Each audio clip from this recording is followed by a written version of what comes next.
Mazda CX-8. Mobil ini baru saja meluncur di Indonesia dan akan ditempatkan di antara Mazda CX-5 dan Mazda CX-9. Mobil ini kalau dilihat sepintas mungkin mirip dengan Mazda CX-9 atau CX-5 di bagian depannya. Tapi apakah mobil ini hanya versi kecil dari Mazda CX-9 atau mungkin ada yang berbeda?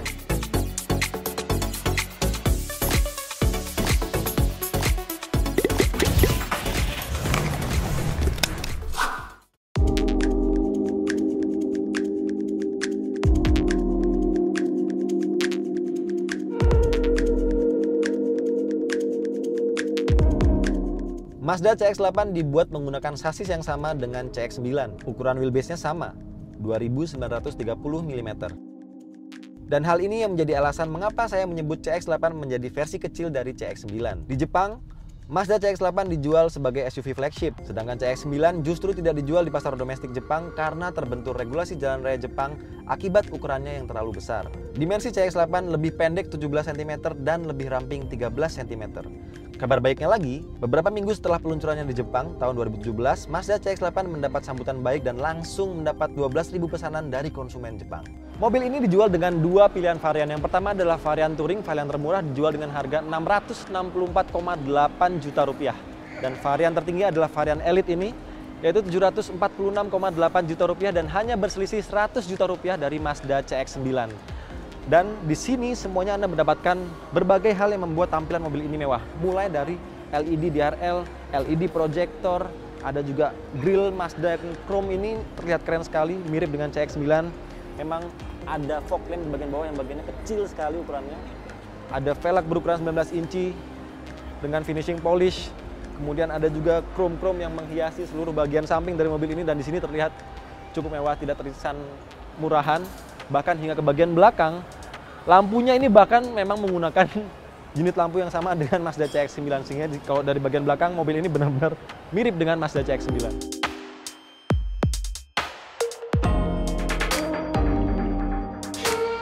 Seperti yang saya sebutkan sebelumnya, panjang keseluruhan dari Mazda CX-8 memang berbeda 17 cm lebih pendek dari Mazda CX-9, sehingga yang paling terasa adalah sisi akomodasi. Yang terasa di bagian belakang adalah bagasinya jadi lebih kecil tentunya ukurannya, tapi memang tidak terlalu signifikan, dan Anda tentu saja untuk menambah kapasitas bagasi bisa melipat bangku baris ketiga dengan mudah. Anda tinggal menarik tuas saja, dia akan terlipat langsung rata lantai dan otomatis kapasitas bagasinya benar-benar luas kembali. Perbedaan utama mobil ini dengan Mazda CX-9 adalah dari mesinnya. Mobil ini menggunakan mesin 2488 cc, tapi tidak dengan turbo, sehingga mobil ini menggunakan mesin yang sama dengan Mazda CX-5, bertenaga 190 PS dengan torsi 252 Nm. Berbeda dengan CX-9 yang bahkan tenaganya bisa mencapai 227 horsepower. Dan mobil ini kompresinya mencapai 13,0 banding 1, sehingga direkomendasikan oleh Mazda lebih baik menggunakan RON minimal 95. Di bagian dalam mobil ini berusaha mempertahankan ciri khas dari tata ruang Mazda. Di sini memang mirip sekali dengan Mazda CX-5, bahkan hingga ke fitur head unitnya. Kemudian juga bagian setirnya juga masih mirip-mirip, dan semuanya terkesan premium karena joknya ini sudah menggunakan kulit napa, sehingga ini terasa sangat halus sekali. Bahkan hingga ke bagian door trimnya ini semuanya soft touch. Kesannya sangat mahal, bahkan di bagian tengah dari dashboard ada juga wood panel yang terekspos dan tidak dilapis lagi oleh clear atau coating di bagian luarnya, sehingga tampilannya benar-benar terkesan mewah sekali di sini. Kemudian untuk fitur lainnya seperti iDrive semuanya masih tersedia, ada fitur berkendara. Mode berkendara maksud saya ada mode sport, ada mode normal. Kemudian juga ada TCS off, ada lane keeping assist, ada iStop juga di mobil ini. Jadi semua yang Anda harapkan dari sebuah Mazda CX-8 atau mobil Mazda yang mewah, semua fiturnya ada di sini. Bahkan sampai ke kamera 360. Untuk instrumen clusternya masih menggunakan instrumen cluster analog tapi dengan sistem informasi digital di bagian paling sebelah kanan, dan ini tampilannya sudah sangat keren, tidak banyak komplain soal ini. Kemudian juga yang saya paling apresiasi dari mobil ini adalah posisi mengemudinya. Walaupun mobil ini adalah sebuah SUV, tapi posisi mengemudinya bisa terasa sangat ergonomis, terasa cukup rendah untuk sebuah SUV, dan tentunya dengan setir yang berbalut kulit ini Anda akan merasa sangat nyaman mengemudikan mobil ini sendiri, tidak perlu menggunakan jasa supir lagi.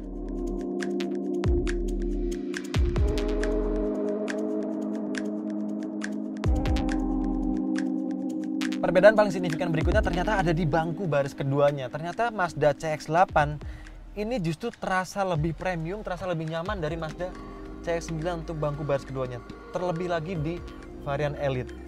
Di sini konfigurasi bangkunya captain seat dan posisinya benar-benar terasa nyaman karena Anda bisa mengatur sedemikian rupa, Anda bisa mengatur kerebahannya, Anda bisa mengatur maju mundur untuk memberikan ruang di belakang untuk kalau Anda membawa penumpang 7 orang, maksud saya 6 orang di belakang, atau Anda memaksimalkan posisi bagasi di bagian belakang, Anda bisa mengatur sedemikian rupa posisi bangku baris kedua. Kemudian di bangku baris kedua, ternyata ada juga climate control sehingga Anda bisa mengatur sendiri secara personal berapa suhu yang Anda inginkan, berapa hembusan AC-nya untuk di bangku baris kedua. Dan ini ternyata menurut saya jauh lebih nyaman daripada Mazda CX-9 untuk di bangku baris kedua Mazda CX-8.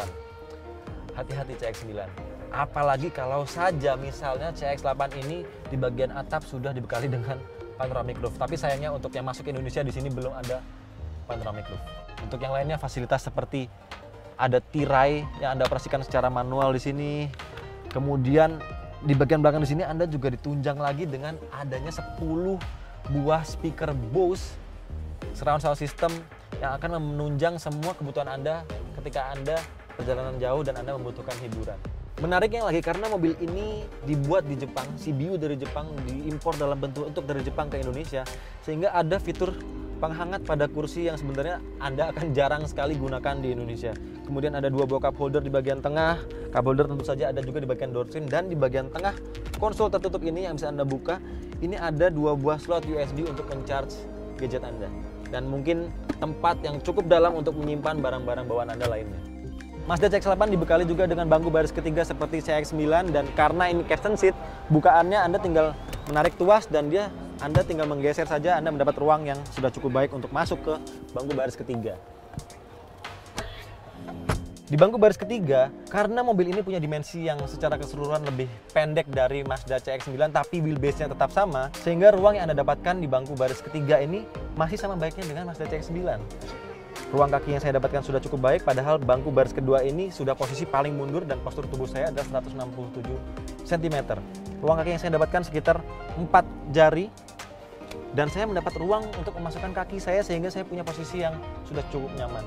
Tapi di setiap mobil yang punya bangku baris ketiga selalu mendapatkan masalah soal posisi bangku atau jok yang terlalu rendah sehingga tidak bisa menopang paha kita dengan baik kalau orang dewasa yang duduk di bagian belakang.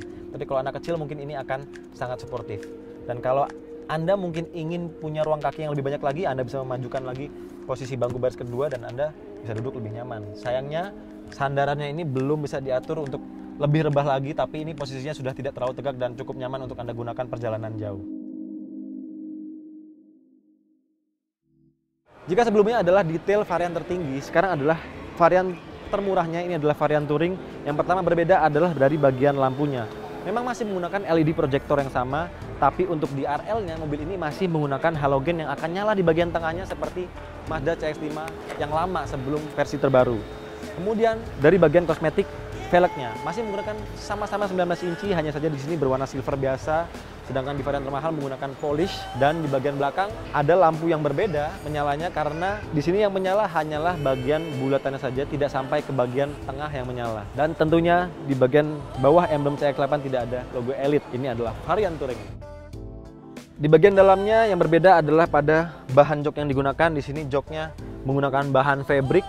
Kemudian juga tidak ada boot panel seperti di varian Elite. Di sini berwarna brushed metal. Kemudian ada juga beberapa fitur yang dihilangkan seperti fitur lane keeping assist dan fitur kamera 360. Perbedaan berikutnya ada di konfigurasi bangku baris kedua. Kalau Anda lihat tadi varian Elite itu captain seat, di varian Touring di sini tidak ada captain seat. Tapi sebagai gantinya Anda mendapatkan armrest yang ukurannya sudah cukup besar di sini. Anda bisa aktifkan, Anda bisa tutup. Dan di bagian dalamnya masih ada tempat penyimpanan kecil dengan 2 buah slot USB masih sama dan 2 buah cup holder. Kabar baiknya dengan varian Touring Anda bisa memuat penumpang lebih banyak jika dibandingkan dengan varian Elite, karena di sini bahkan Anda bisa membawa 3 orang penumpang di bagian tengah. Dan selain itu, yang menarik berikutnya, walaupun ini adalah varian Touring dan varian lebih murah, ternyata climate control 3 zone itu masih sampai di sini dan Anda tetap bisa mengatur suhu sesuai dengan preferensi atau kesukaan Anda. Perbedaan harga antara varian tertinggi dengan varian termurahnya ternyata juga harus mengorbankan sistem suaranya, karena di mobil ini di varian termurah tidak tersedia sound system Bose seperti di varian tertinggi. Di sini masih menggunakan sound system standar.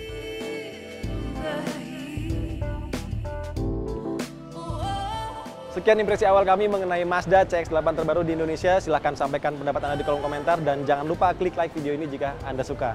Pastikan Anda subscribe ke channel YouTube Cinta Mobil TV dan nyalakan notifikasi agar tidak ketinggalan video-video kami yang terbaru.